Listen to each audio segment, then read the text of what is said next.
धन्यवाद सभापति जी। Order please please.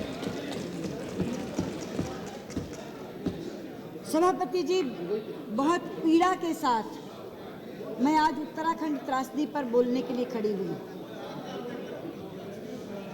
सभापति जी, हमने सोचा था कि जब 5 अगस्त को ये मॉनसून सत्र शुरू हुआ, हम सत्र के पहले दिन ही इस चर्चा को शुरू करते, क्योंकि 2 सत्रों के अंतराल में ये सबसे बड़ी प्राकृतिक आपदा है जो देश को झेलनी पड़ी। इसलिए संवेदना का तकाजा था कि सत्र के प्रारंभ में ही इसकी चर्चा होती, लेकिन किसी न किसी कारण से ये चर्चा टलती रही और आज मॉनसून सत्र के 1 महीने के बाद 5 अगस्त को शुरू हुआ था, आज 4 सितंबर है और वो भी शाम के 6 बजे ये चर्चा शुरू हो रही है। चलिए, मुझे इस बात का संतोष है कि कम से कम सत्र की समाप्ति से पहले तो ये चर्चा हो रही है। अगर हम ये चर्चा किए बिना उठ जाते, सत्र समाप्त हो जाता, तो मेरे मन में भी एक पछतावा रहता और उन पीड़ितों को भी लगता कि हमारी पीड़ा का बखान किसी ने नहीं किया। सभापति जी, प्राकृतिक आपदाएं तो इस देश में पहले भी आई हैं। अगर मैं केवल पिछले 15 वर्षों का आकलन करूं तो बड़ी आपदाओं के रूप में गिन सकती हूं वो राज्य जिससे आप आते हैं। उड़ीसा में झंझावात आया, गुजरात में भूकंप आया, दक्षिण में सुनामी आया। ये ऐसी आपदाएं थी जिन्होंने क्षण भर में लोगों को लाख से खाक कर दिया, घर बार भी छीन लिया, रोजगार भी छीन लिया। लेकिन ये जो उत्तराखंड में आपदा आई, ये इन आपदाओं से 2 मायने में अलग है।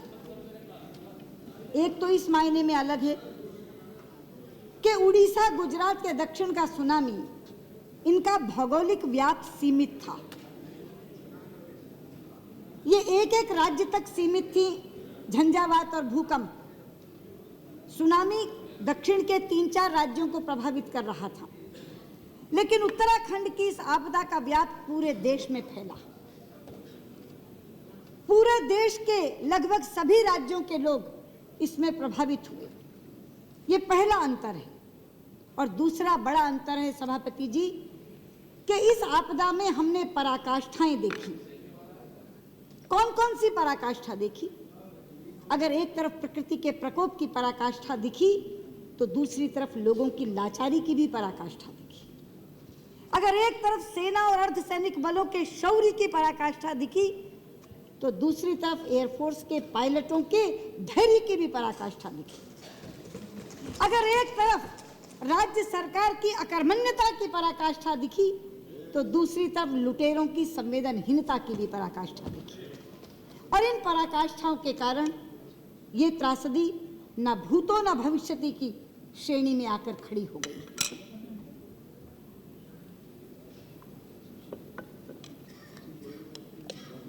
सभापति जी,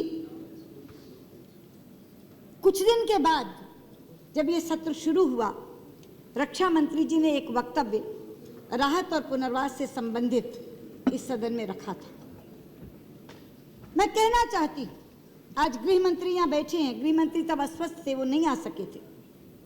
पता नहीं गृह मंत्री जी आपने वो वक्तव्य पढ़ा या नहीं। वो वक्तव्य असत्य का पुलिंदा है। मैडम, जस्ट 1 सेकंड जी।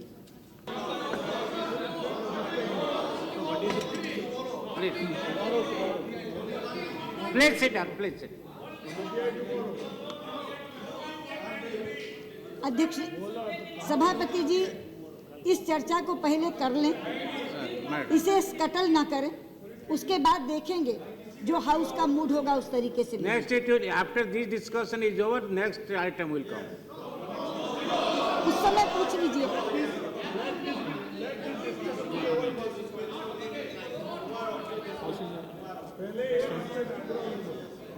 सभापति जी, मैं गृह मंत्री जी को बता रही थी ठीक है मैं बोल दिया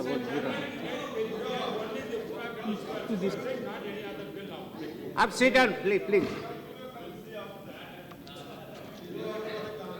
sit down please. सभापति जी, मैं गृह मंत्री जी को बता रही थी कि पता नहीं उन्होंने वो वक्तव्य देखा या नहीं देखा। वो वक्तव्य असत्य का पुलिंदा था, वो निराधार तथ्यों पर आधारित था। उस वक्तव्य में कहा रक्षा मंत्री जी ने, highly commendable work was done by the state government and the central ministries and agencies in this long hour of crisis. जहां तक सेंट्रल एजेंसीज का सवाल है, मैं यहां खड़े होकर धन्यवाद देना चाहूंगी सेना को, एयरफोर्स को, अर्धसैनिक बलों को, आईटीबीपी के लोगों को और एनडीआरएम के जवानों को, जिन्होंने अदम्य साहस दिखाते हुए जान हथेली पर रखकर हजार लोगों की जिंदगियां बचाई। आज इस सदन में खड़े होकर समूचे राष्ट्र की तरफ से मैं उनका अभिनंदन करती हूं, वंदन करती हूं और अपनी ओर से और सदन की तरफ से उनके प्रति कृतज्ञता ज्ञापित करती हूं। और जो शहीद हो गए उनको अपना प्रणाम निवेदन करती हूं, उनकी स्मृति को श्रद्धांजलि देती हूं। लेकिन जहां तक राज्य सरकार का ताल्लुक है, गृह मंत्री जी, मैं कहना चाहूंगी कि राज्य सरकार पूरी तरह से अयोग्य और अक्षम साबित हुई है। रक्षा मंत्री कहते हैं,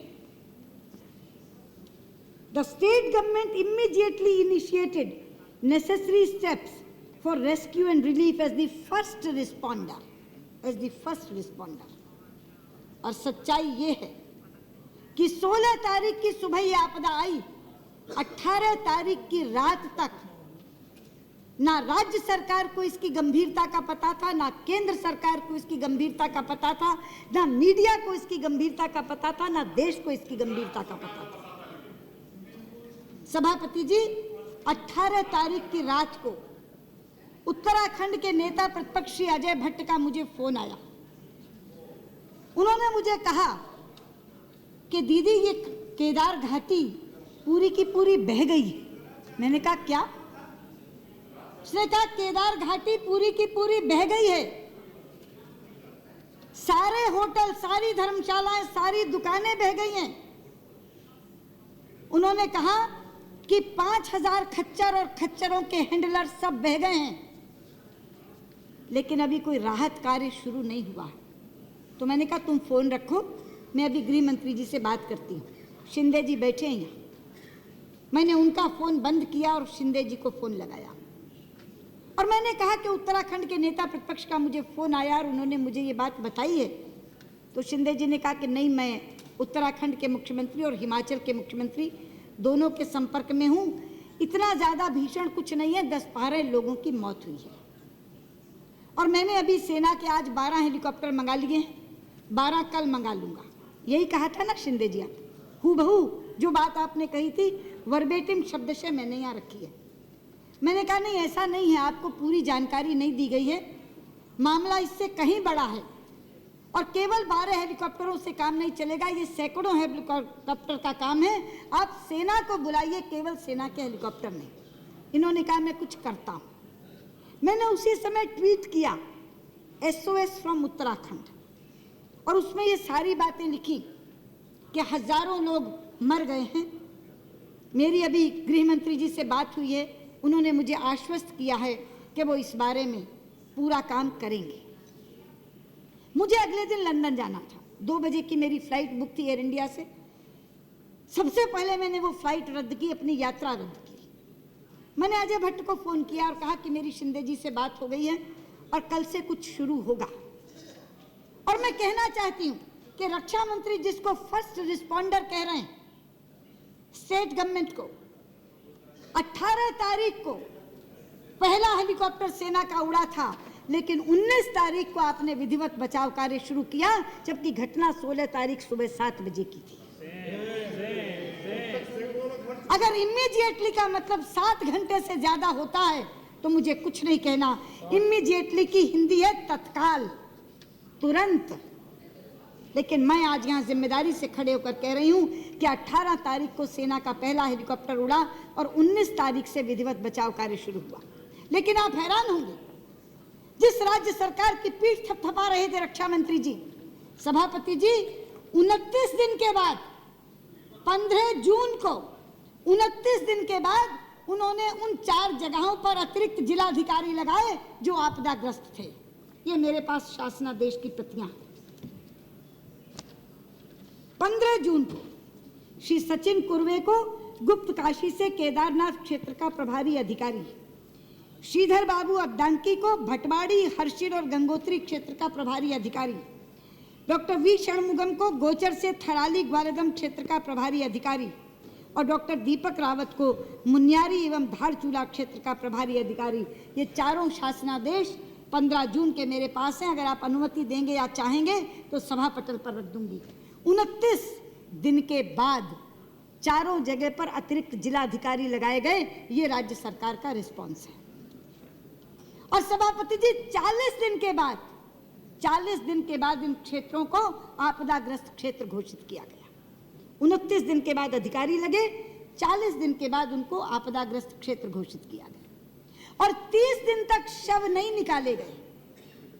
30 दिन के बाद शव निकाले गए और उन शवों की जो दुर्गति हुई मैं वर्णन नहीं कर सकती, कलेजा मुंह को आता है। सभापति जी आप जानते हैं लुटेरों की वहां बन आई और लुटेरों ने शवों की उंगलियां काट करके अंगूठियां निकाल दी, मृतक देहों के गहने उतार लिए, मृतक देहों के गहने उतार लिए। जब दाह संस्कार किया गया तो अधजले शव पड़े रह गए। जिस समय लुटेरे वहां ये कर रहे थे उस समय पे गृह मंत्री जी आपके जनाब सीएम साहब सर्किट हाउस में खड़े होकर के गार्ड ऑफ ऑनर ले रहे थे। वो पुलिस वाले जिनको इलाके में होना चाहिए था लोगों की रक्षा करने के लिए, उन लुटेरों से उन शवों को बचाने के लिए, वो वहां उनको सलामी ठोक रहे थे। और आप कहते हैं कि स्टेट गवर्नमेंट ने कमेंडेबल काम किया।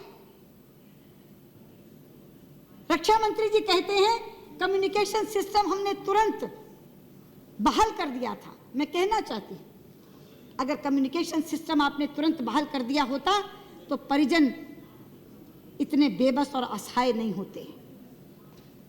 जितने लाचार वो पीड़ित थे उससे ज्यादा बेबस और असहाय उनके परिजन थे।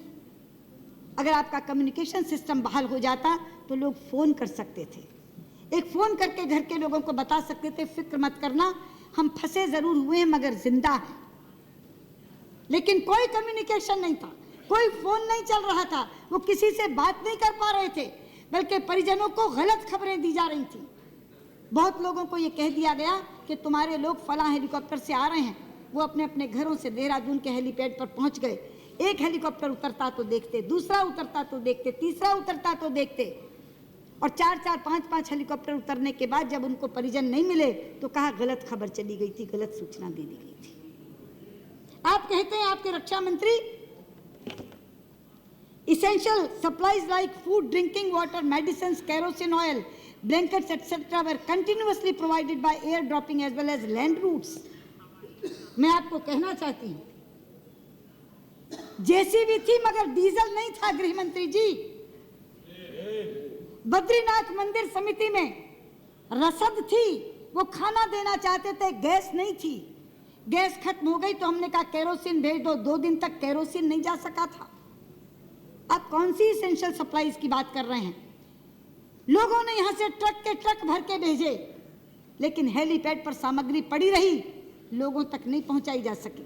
गुप्त काशी के गोदाम में सामग्री सड़ रही थी, लेकिन लोगों तक नहीं पहुंचाई जा रही थी। आप कौन सी बात करते हैं? कौन सी राज्य सरकार की बात करते हैं? वहां राज्य सरकार या प्रशासन का नामो निशान तक नहीं था। आपने खुद जाकर वहां देखा और कहा कि तालमेल का अभाव है, तो आपने केंद्र से एक नोडल अधिकारी नियुक्त किया और कहा कि ये जाकर के अब तालमेल का काम करेगा। सेना कहती थी हमारे पास कोई राज्य सरकार का कोई कर्मचारी, कोई अधिकारी मार्गदर्शन करने के लिए नहीं है, हमें तो जगहें भी नहीं पता कि हमको जाना कहाँ है। हेलीकॉप्टर क्रैश कर गया। उस दिन हमको लगा कि शायद अब कोई दूसरा हेलीकॉप्टर नहीं उड़ेगा, लोग डर जाएंगे, लेकिन मैंने कहा ना, मैं सलाम करती हूं लोगों को। उधर हेलीकॉप्टर क्रैश हुआ, 20 लोग मरे, 5 क्रू के लोग और 15 दूसरे, 20 लोग मरे, लेकिन माथे पे शिकन डाले बिना दूसरा हेलीकॉप्टर तैयार होकर के कैप्टन चढ़ गए और वापस लोगों को निकालने के लिए लग गए। इसलिए मैंने कहा अगर अभिनंदन का पात्र कोई है तो सेना और एयरफोर्स के लोग हैं, लेकिन राज्य सरकार की पीठ थपथपाने की जरूरत नहीं है। राज्य सरकार इतनी नालायक और निकम्मी साबित हुई है कि मैं यहाँ खड़े होकर के कहना चाहती हूँ, यही कारण था कि मैंने राज्य सरकार की बर्खास्तगी की मांग की थी। सभापति जी, ये अनहोनी घटना नहीं है जो ऐसे ही घट गई, ये ऐसी घटना है जो रोकी जा सकती थी। मौसम विभाग ने पहले से चेतावनी दी थी कि 16 जून से वहां बारिश शुरू होगी। इसरो ने चेतावनी दी थी कि बादल फटेगा और इसलिए पहाड़ की यात्रा मना कर दो। मैं आज कहती हूं, अगर आपने यात्रियों को अलर्ट जारी किया होता, अगर ऋषिकेश, रुद्रप्रयाग और गौरीकुंड में आपने यात्रियों को कह दिया होता कि आगे आप मत आइए, तो 20 हजार जानें बच सकती थी, क्योंकि ऋषिकेश, गौरीकुंड और रुद्रप्रयाग और केदारनाथ के बीच में 20,000 से ज्यादा लोग थे, जिनमें से एक भी नहीं बचा। उन सारी जिंदगियों को बचाया जा सकता था, लेकिन मेरा आरोप है, ना तो इस यात्रा की कोई पूर्व तैयारी थी, ना इस हादसे के बाद कोई संवेदनशीलता थी, और ना बाद में राहत और पुनर्वास की कोई तत्परता थी। मैं कहना चाहूंगी, जो सरकार आज तक मृतक का आंकड़ा नहीं दे सकी, उस सरकार की आप पीठ थपथपाते हैं, उसको आप शाबाशी देते हैं। सभापति जी, आपदा प्रबंधन मंत्री ने 10 दिन के बाद कहा था कि मरने वालों का आंकड़ा 5,000 तक पहुंचेगा। इनके अपने स्पीकर ऊंटवाल ने कहा था नहीं, मरने वालों की संख्या तो 10,000 हो जाएगी। और सुप्रीम कोर्ट में हलफनामा देकर क्या कहा था? 822 लोग मरे हैं। और रक्षा मंत्री ने अपने वक्तव्य में क्या कहा? 520 लोग मरे हैं। कहां 5,000, कहां 10,000, 822 और आकर के आंकड़ा रुक गया 520 पर। लापता की संख्या आप नहीं बता सके। आपको मालूम नहीं है कि लापता कितने लोग हैं। हमारे यहाँ कहते हैं सभापति जी, मरे का सबर आ जाता है, लापता का सबर नहीं आता। मरे का जब आदमी दाह संस्कार कर लेता है तो लगता है कि व्यक्ति चला गया, लेकिन लापता के लिए हमेशा आंखें इंतजार करती रहती हैं। वो फिल्म का एक गीत है, जरा सी आहट होती है तो दिल सोचता है कहीं ये वो तो नहीं। पता नहीं हजारों पत्नियां आज भी अपने पतियों का इंतजार कर रही हैं, हजारों माएं अपने बेटों का इंतजार कर रही हैं, हजारों बच्चे अपने माता पिता का इंतजार कर रहे हैं। शायद किसी दिन दरवाजे की घंटी बजेगी और हम दरवाजा खोलेंगे तो हमें अपने पति खड़ा मिलेगा, अपनी माँ खड़ी मिलेगी, अपना बच्चा खड़ा मिलेगा। लापता का आज तक आंकड़ा नहीं दे पाई है। मैं कहना चाहती हूँ, क्या सूचना के इस युग में हम सही आंकड़ा भी नहीं दे सकते? गृह मंत्री जी, मैं आपको कहती हूँ, केंद्र सरकार की तरफ से अगर आप देश के सारे थानों को एक सर्कुलर भेजें और उसको ये कहें कि आपके थाने के नीचे कितने लोग मरे हैं और कितने लोग लापता हैं, तो एक सही आंकड़ा तो आपके पास आ जाएगा। मैंने अपने विदिशा संसदीय क्षेत्र का आंकड़ा मंगवाया, मेरे पास आंकड़ा आया।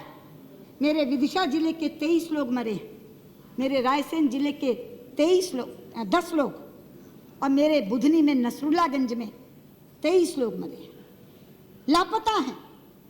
और अकेले एक गांव के, आप हैरान होंगे, बाएंगौड़ी गांव के एक परिवार के 7 लोग, रिठवाड़ गांव के एक परिवार के 8 लोग, एक परिवार के 8 लोग, एक परिवार के 7 लोग। इसलिए मेरा सुझाव है आपको कि कम से कम इन लोगों का सही आंकड़ा तो मंगवा लीजिए।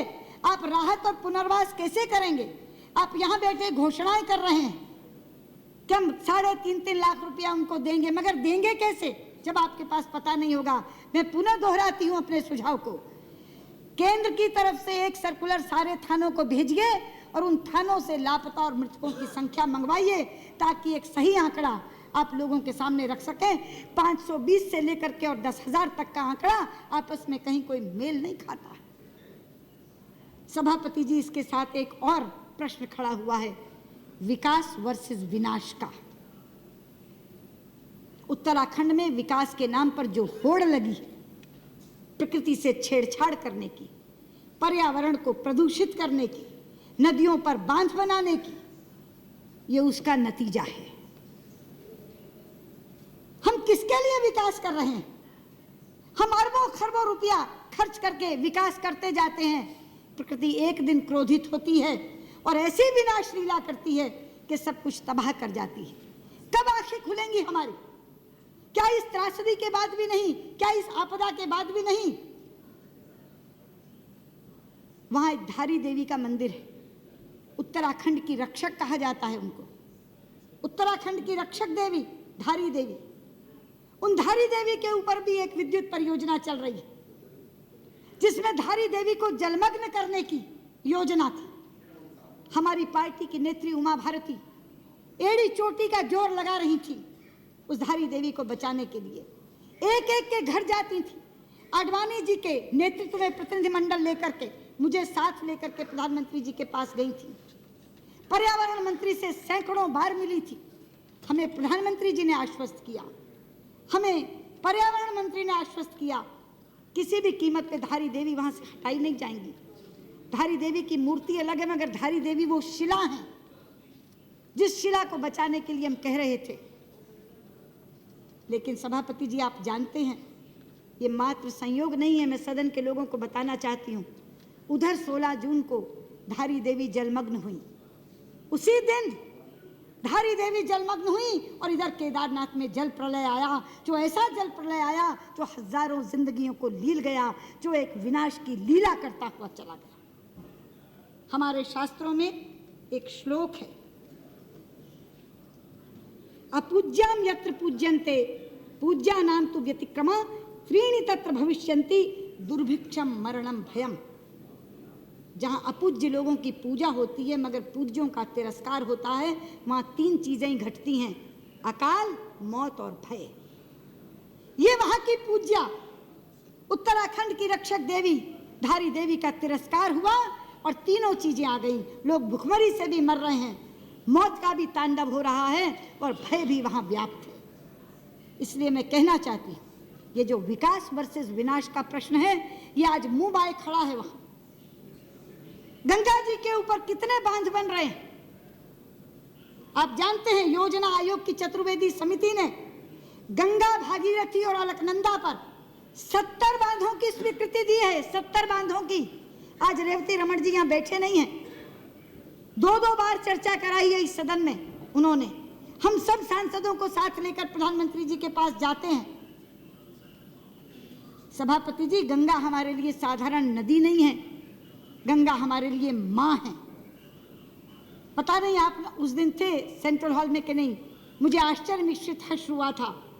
इतना हर्षित हुआ था मन, जापान के प्रधानमंत्री ने केंद्रीय कक्ष में संसद के दोनों सदनों के सांसदों को संबोधित करते हुए जब गंगा जी का नाम लिया था तो गंगा मैया कहा था। वो लोग हमारी भावना की कद्र करते हैं, वो हमारी आस्था की कद्र करते हैं। वो गंगा जी को गंगा मैया कहकर संबोधित करते हैं और हमारे लोग गंगा मैया को सुरंग में डालने की योजना बना रहे हैं। गंगा जी की धारा अविरल बहे, गंगा जी की धारा निर्मल बहे, इसके लिए हम लोग प्रयास में लगे हुए हैं। लेकिन गंगा जी को जो लोग सुरंग में डालना चाह रहे हैं, उस उत्तराखंड के लोगों को इस तरह की आपदाएं सहनी पड़ रही हैं जिसका शिकार पूरे का पूरा देश बनता है। इसलिए मैं आज यहाँ खड़ी होकर ये कहना चाहती हूँ, धारी देवी को पुनर्स्थापित करने का काम करिए। मैं यहाँ से मांग करती हूँ, गंगा मैया पर बनने वाले सारे बांधों को निरस्त करिए। जितना मर्जी पैसा उस पर खर्च हो चुका होगा, जो पैसा आपके राहत और पुनर्वास पे खर्च होने वाला है वो उससे कहीं कम होगा। जितना मर्जी पैसा खर्च हो गया हो, मत दिखाइए हमें वो एस्टिमेट्स, मत बताइए कि इतना पैसा खर्च हो गया। अमूल्य जिंदगियां जा रही हैं, खत्म हो रही हैं। पूरे का पूरा उत्तराखंड आज विप्लव की कगार पर खड़ा है।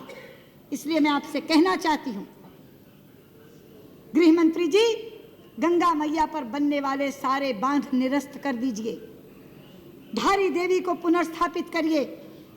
उत्तराखंड को अगर बचाना है तो राहत और पुनर्वास तो अलग है, लेकिन जब तक धारी देवी का पुनर्वसन नहीं होगा तब तक आपका कोई राहत और पुनर्वास का काम पूरा नहीं हो सकेगा।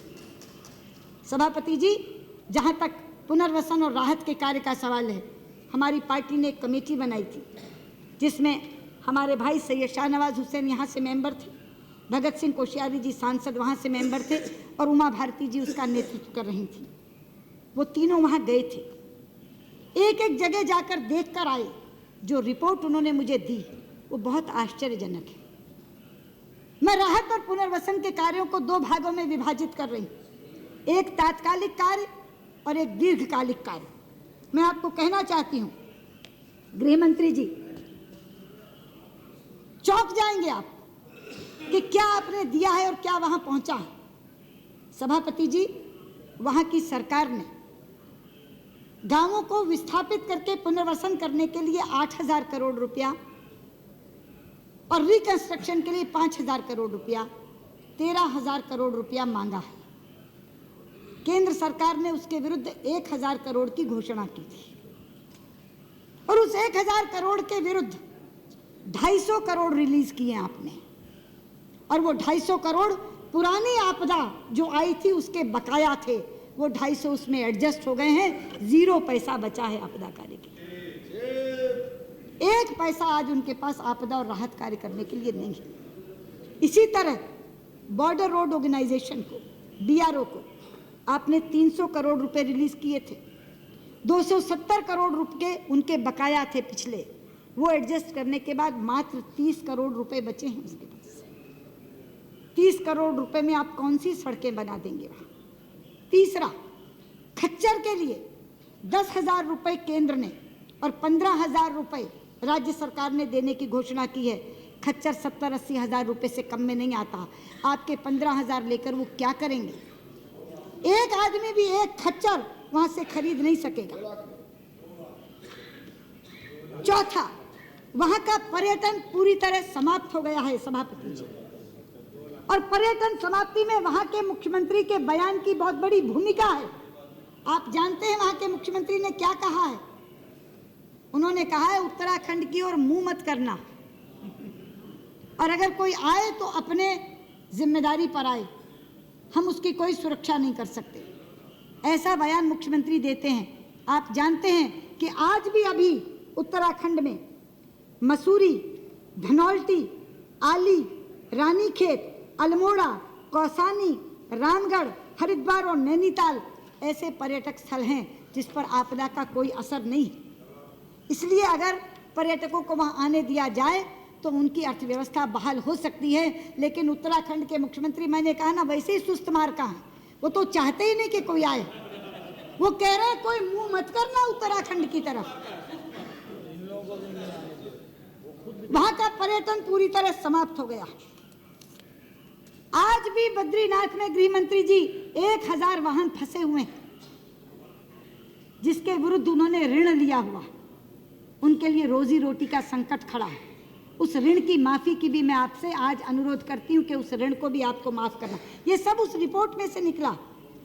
होटल, दुकानें खोलने के लिए बैंकों से लोगों ने ऋण ले रखे हैं। उन ऋण की माफी के लिए भी मैं आपसे अनुरोध करती हूँ। और सबसे अधिक किल्लत गैस की है। होटल और दुकानें बंद हो गए।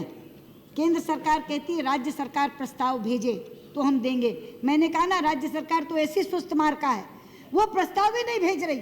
राज्य सरकार प्रस्ताव भेजेगी नहीं, आप गैस देंगे नहीं, तो किस तरीके से वो होटल और दुकान खुलेंगे? राज्य सरकार के प्रस्ताव की अपेक्षा मत करिए। राज्य सरकार को तो बर्खास्त कर दीजिए, अपने नीचे ले लीजिए उत्तराखंड को। सभापति जी, आपदा पीड़ितों की राशि के नाम पर 1 रुपया भी किसी को नहीं मिला। 1 रुपया भी। ये जितने नाम मैंने अपने यहाँ बताए ना, रायसेन जिले के 10, विदिशा के 23, नसरुल्लागंज के 23, उनको मध्य प्रदेश सरकार ने 2-2 लाख रुपया अपनी तरफ से दिया है। आपने कहा है 3.5 लाख रुपए आप देंगे। उत्तराखंड ने कहा था कि 3.5 वो देंगे। ऐसे 7-7 लाख रुपए उन्हें मिलने थे। अब उत्तराखंड ने तो हाथ खड़े कर दिए। उन्होंने कहा केंद्र सरकार दे और राज्य सरकारें जितना देना है दे। लेकिन केंद्र सरकार, हाँ, Tamil Nadu government, that you will speak. राज्य सरकारों ने अपनी अपनी ओर से जो देना था वो दिया है। हमारे यहाँ 2-2 लाख उन्होंने दे दिया, अगर उत्तराखंड सरकार और नहीं देगी तो बकाया भी हम दे देंगे। लेकिन आप 3.5 लाख जो देने वाले हैं, 3.5 कौड़ी भी नहीं दिया आपने अभी तक, 3.5 कौड़ी भी। और मैंने आपसे कहा ना, आपके पास आंकड़ा ही नहीं है, आप देंगे कहाँ से? पहले आप आंकड़ा जुटा लीजिए और ये पैसा देना शुरू करिए। वो लोग कहाँ तक इंतजार करेंगे? एक पैसा भी आपदा राहत राशि के नाम पर अभी तक आपने दिया नहीं। और एक और बात सभापति जी मैं कहना चाहती हूँ गृह मंत्री जी को, कि ढाबा, खोमचे और चाय की दुकानों का मुआवजा एनडीआरएफ में इसका कोई प्रावधान नहीं है। अगर ये दुकानें खत्म हो जाती हैं तो इसका कोई प्रावधान नहीं है। गृह मंत्री जी, इन मानकों को बदलवाइए। वहाँ लोगों ने ढाबे खोल रखे थे, खोमचे थे, चाय की दुकानें थी।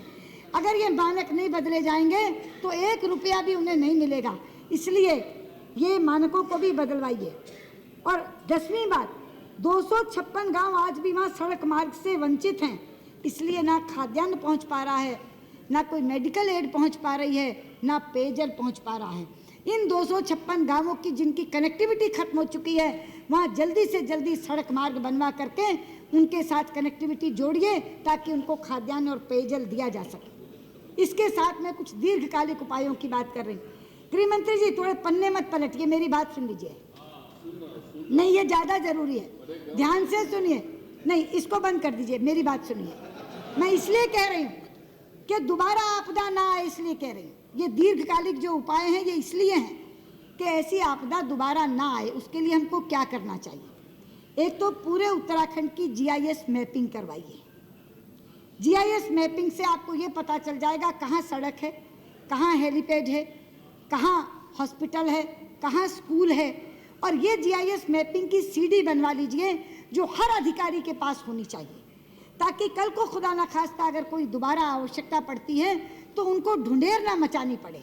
क्योंकि जो अधिकारी आए थे वहाँ, जो उस समय भी लगे थे, वो कोई उत्तराखंडी नहीं था। ज़्यादातर लोग दक्षिण महाराष्ट्र, गुजरात से आए हुए लोग थे। अब उन लोगों को पता भी नहीं था, वो 3-3 महीने पहले लगे थे वहाँ, उन्हें जगह की भी मालूम नहीं थी। अगर सीडी होगी उनके पास जीआईएस मैपिंग की, तो केवल उसी से वो ये अंदाज लगा लेंगे कि कहाँ स्कूल, कहाँ सड़क, कहाँ हेलीपैड। तो एक तो जीआईएस मैपिंग करवाइए। दूसरा, जब यात्रा शुरू हो तो हर यात्री का रजिस्ट्रेशन अनिवार्य रूप से करवाइए और उसको एक माइक्रोचिप दीजिए ताकि उसकी लोकेशन का पता लग सके। अगर को ढूंढना हो तो माइक्रोचिप से ये पता लग जाए कि उसकी लोकेशन क्या है। तीसरा, आप वहाँ के सभी गांवों में पक्के हेलीपैड बनवा दीजिए। पता नहीं आपदा कहाँ आती है, कहाँ से जाना पड़ता है।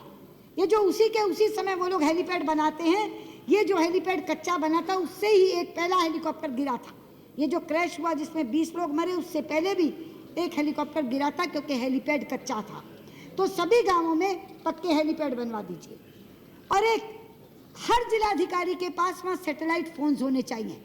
आपने इसमें लिखा सैटेलाइट फोन्स दिए, कब दिए? आपदा के बाद आपने सिंगापुर और हांगकांग से मंगवाए। मैं यही आपसे कह रही हूँ कि यात्रा की कोई पूर्व तैयारी नहीं थी। क्या सैटेलाइट फोन्स इस तरह की यात्रा में उत्तराखंड में नहीं होने चाहिए थे? आपने ऑर्डर दिया, मंगवाए, मंगवाने के बाद दिए। सैटेलाइट फोन्स वहाँ उपलब्ध रहने चाहिए, वहाँ सैटेलाइट फोन्स दीजिए। और ऑल वेदर रोड्स बनाइए। देखिए, चाइना 25 किलोमीटर पे लगता है, वहाँ ऑल वेदर रोड्स हैं। अब ऐसी तकनीक तो है नहीं जो चाइना को मिल सकती और हमें नहीं मिल सकती। आखिरकार अगर इतनी बड़ी आपदा का हम लोगों ने सामना किया है, इतनी बड़ी आपदा का, उसमें सबसे बड़ी चीज थी नॉन कनेक्टिविटी। हम जा नहीं पा रहे, केवल एयर ड्रॉपिंग कर पा रहे हैं, और वो भी क्योंकि मौसम खराब है तो हेलीकॉप्टर जा नहीं पा रहा। ऑल वेदर रोड्स अगर चाइना ने बनाई है तो वही तकनीक जापान से लीजिए, चाइना से लीजिए, लेकिन वो टेक्नोलॉजी लेकर के ऑल वेदर रोड्स बनाइए। इसलिए अगर ऑल वेदर रोड्स बनी होंगी, हेलीपैड सब गाँवों में होंगे, जिलाधिकारियों के पास सैटेलाइट फोन्स होंगे, उनके पास जीआईएस मैपिंग होगी और यात्रियों के पास माइक्रोचिप होगी, तो कभी भी अगर इस तरह की चीज़ सामने आ जाए तो उसका हम कहीं ज़्यादा दुरुस्तगी के साथ सामना कर सकते हैं। इसलिए ये जो मैंने दीर्घगामी उपाय आपको कहे हैं, ये सारे उपाय आप नोट कर लीजिए और ये उपाय करिए। लेकिन मैं आपसे फिर कह रही हूँ कि आपकी सरकार ने ना तो यात्रा की पूर्व तैयारी की, ना यात्रियों को अलर्ट किया, ना यात्रा के दौरान संवेदनशीलता दिखाई। आपको मालूम है राज्य सरकार ने कहा था कि 2-2 हज़ार रुपये हम हर यात्री को देंगे। राजस्थान की एक महिला का इंटरव्यू मैंने देखा, उसने कहा कि अधिकारी यहाँ बेचे हैं 2000 की जगह 200 रुपये और 500 रुपये दे करके उसके ऊपर हम लोगों से साइन करवा रहे हैं 2000 के। ये जो मैंने कहा था कि राज्य सरकार की अकर्मण्यता और लुटेरों की संवेदनहीनता की पराकाष्ठा थी, वो इन्हीं चीज़ों के कारण कहा था कि अगर शवों की उंगलियां काट के अंगूठियां निकाली जाएंगी, अगर मृतक देहों से गहने उतारे जाएंगे, शवों को अधजला छोड़ा जाएगा, तो जिन पराकाष्ठाओं की बात की है मैंने, उन पराकाष्ठाओं को अपने तथ्यों से पुष्ट करने का काम भी किया है मैंने और सुझाव देने का काम भी किया है। मैं चाहूँगी कि इस चर्चा को अगर सार्थक आपने बनाना है तो इन तमाम चीज़ों को दर्ज करिए और इसकी पुनरावृत्ति ना हो। लेकिन जो बात मैंने कही है कि गंगा जी के ऊपर बनने वाले सारे बांध निरस्त करिए, धारी देवी को पुनर्स्थापित करिए, और मैं धारी देवी के सामने प्रार्थना करते हुए कि मैया ऐसी आपदा कभी उत्तराखंड में क्या पूरे देश में कहीं किसी को ना झेलनी पड़े, ये निवेदन करते हुए मैं अपनी बात समाप्त करती हूँ। आप धारी देवी को पुनर्स्थापित कर दीजिए।